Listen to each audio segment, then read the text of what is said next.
motor na katulad nito, hindi sila gumagamit ng mga tornilyo.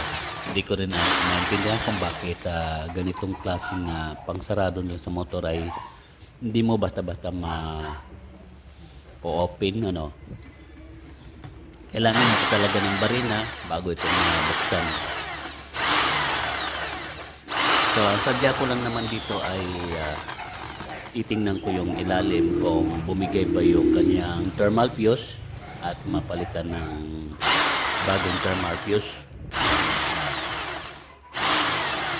Minsan kasi sa pagbabarina natin, mapuputulan pa tayo ng barina.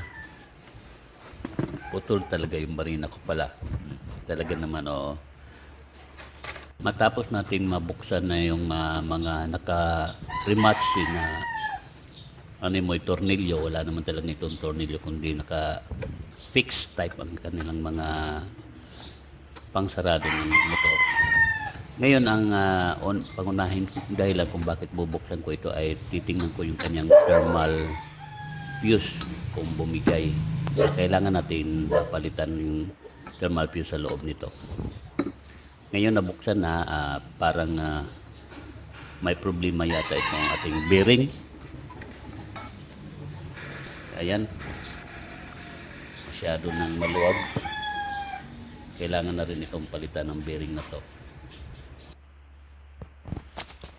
Kailangan tatanggal muna natin itong kabilang cover niya nang makita natin lahat yung winding.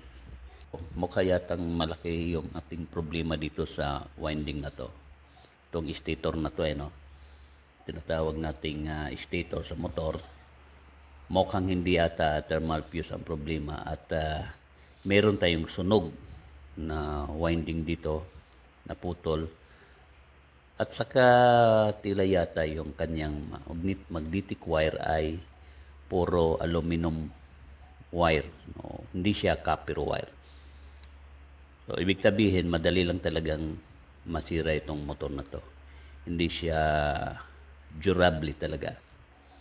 So, ito yung naging problema natin. Kailangan talagang i-rewind ang ganitong klaseng problema sa stator ng motor.